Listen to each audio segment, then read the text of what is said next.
Two people become trapped in a strange place with stolen money. They are trapped there, a never-ending mystery. The film begins in a bar where a man named Joseph is waiting for his sister, Sydney. They robbed $1 million. The police are after them, so they have to hide for a while. Sydney did this because she was in debt. She wanted to give her daughter a good life with the money. Joseph has a plan.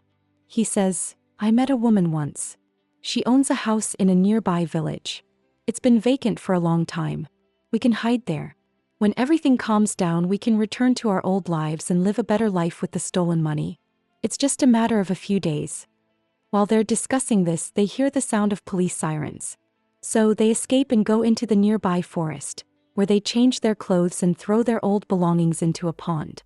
Both of them had guns and set out for the house. Sydney had great faith in her brother.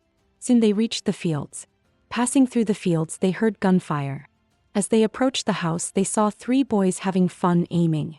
Sydney came out with a gun and told them to leave. The boys weren't afraid of Sydney.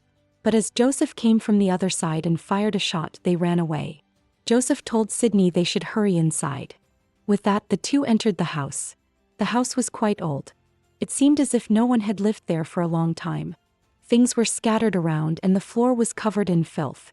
Now let me tell you something. The person who gave Joseph this house had also told him its secret.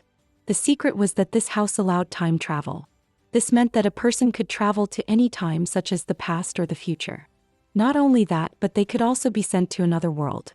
Joseph thought that if she spent some time there, the theft might be wiped away. Joseph had been given instructions, essential instructions.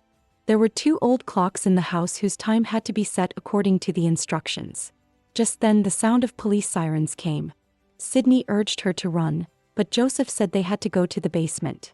The door would only open with the clock's combination. That is, they had to turn the hands of the clocks in a specific way to open the door. The two quickly set the clock's combination, and once the basement door opened, they hurried downstairs. They realized the police had entered and were searching the house. Joseph opened an old diary and told Sydney to dial a specific number on the telephone. Sydney answered the phone, and after dialing the number, she uttered three strange words, which were actually code words. Suddenly, darkness fell and everything went silent. When they emerged from the basement, they saw that the house had completely changed. All the belongings were in their original place. The house looked new, as if someone had actually lived there. They had actually time traveled back to a time when the house was new. Joseph followed the diary's instructions and turned back the clock in one room. Sydney was shocked. She couldn't believe this was really happening. But the truth was, they were both fools. Whoever sent them to this house wasn't there. This meant something else was going on, something very dangerous. Joseph explained to her that this place was now completely safe for them, but on one condition. They had to stay here for 14 days. Then they would return to their own timeline where everything would be quiet. They were both happy to think that at least no one would come looking for them. The kitchen was also full of food. Records and movies were laid out on the table to pass their time. The first day they both just rested. Then the next day Joseph goes for a walk nearby, not too far from the house, because this house has a limit they can't cross. Joseph had been told this. Sydney finds some clothes in the house. The furnishings are a bit strange. There's both old stuff and modern new stuff. But for now these two don't mind because they just want to be quiet. In the evening they cook dinner. Later they do the financial calculations. They have to write everything down. Sydney looks at a picture of her daughter and consoles herself that everything is going to be fine. Days pass. 13 days pass like this. One night they both look at an antique in the house, that is, she was talking about something precious and old. Then they start talking about their past lives. It turns out that their past wasn't so good. From their conversation, it seemed as if Joseph never gave his sister support or time. But today both siblings are happy to be together. Then they start remembering their mom and dad. Sydney remembers the tune of a song she heard as a child, which was her mother's favorite.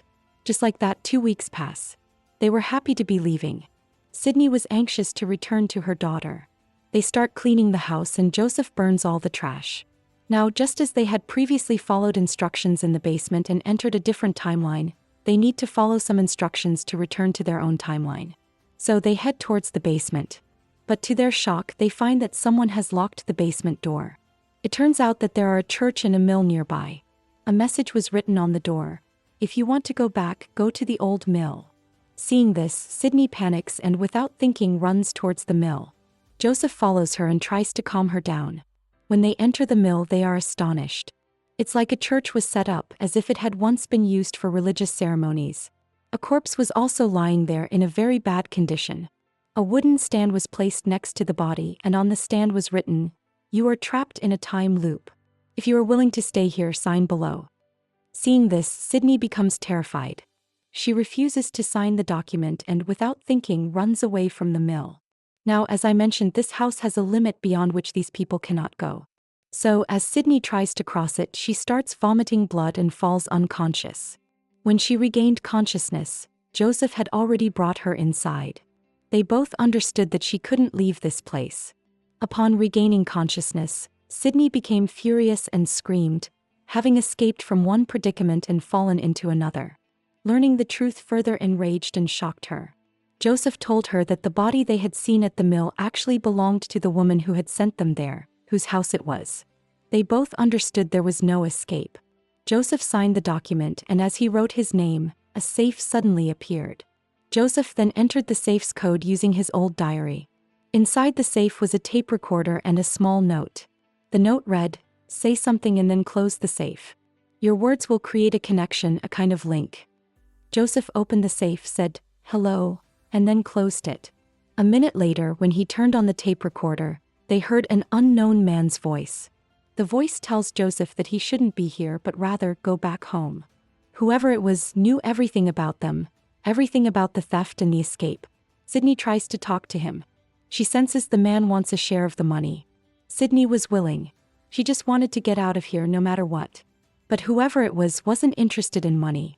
Joseph thinks the voice belongs to someone from the future or from another universe. But they're now completely trapped. Sydney opens the safe again. This time as they talk, the voice says, "If you want to get out alive, you'll have to kill one person," which shocks them both. Sydney asks, "Which person?" The voice says, "You'll have to kill a stranger who comes here. You'll have to destroy any evidence of him. Only then will you be able to return to your world. We were able to track you but not him. We don't know what era he's in, what timeline he's entered. If we kill him, you'll be able to return to your own timeline. But if we don't, your existence in that timeline will be erased. When will this unknown person appear? Will he attack? We can't say anything. But one day he'll definitely come to kill you. We can say this." Knowing all this, the two return home and plan how to deal with this situation.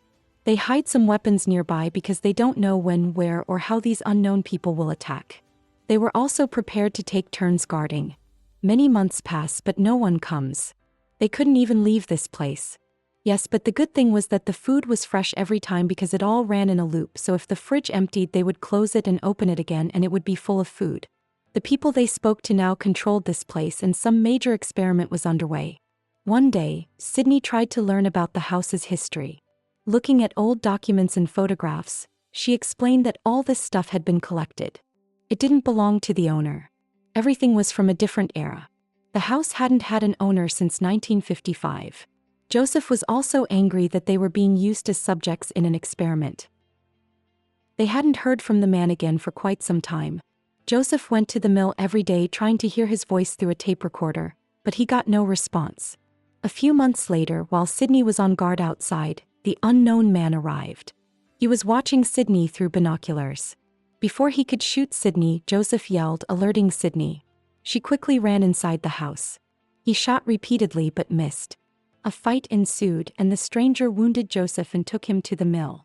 But he wouldn't talk. He also wanted Joseph to speak for him, telling those in control that Joseph had killed the stranger.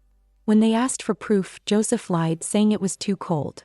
"I couldn't find his body," he said. But they realized he was lying. Sydney was at home at the time. A safe arrived there as well. She told Sydney, "We don't know who he is. But he's neither you nor Joseph, which means he's not some future version of you. He's not even your mom or dad. But whoever it is, you have to kill him." When the stranger entered the house, Sydney fought him. And when she removed his mask, Sydney was shocked, knowing it was none other than her daughter. Joseph arrived, and by then Sydney's daughter had hidden her face. He too wanted to kill her. However, while Sydney tried to stop Joseph, he fired. To save her daughter's life, Sydney stepped forward, being shot and nearly killed. She couldn't even tell Joseph that she was his daughter. She then took the opportunity to escape only to be killed.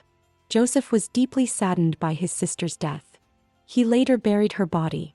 He then contacted them, requesting them to send him back to his own time so he could correct his mistake. Please give him one last chance. So they agreed, sending Joseph to the day she was supposed to come to the house with the stolen money. And now Joseph goes back in time, kills his original self, and then returns with his sister. But this time he accidentally kills his sister, and this happens not just once but multiple times and continues to recur.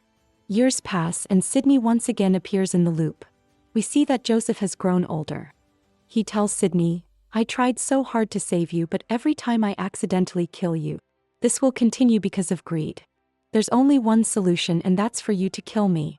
Leave the money and go back to your daughter.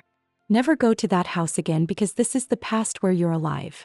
If you don't go to that house now, everything can be stopped, which will stop the loop." He forces her so much that Sydney shoots him and kills him. But Sydney escapes, meaning the cycle will repeat itself. This will keep happening again and again. This means she'll return to this house and the endless loop will reactivate. We now learn that these people created this place because they knew so much and were in control. These experiments had been taking place here since 1955, which is why various items were found there. Furthermore, there were numerous time travel houses where different people were present, and this is where the story ends. Subscribe to Movo Reels, where every movie tells its story again.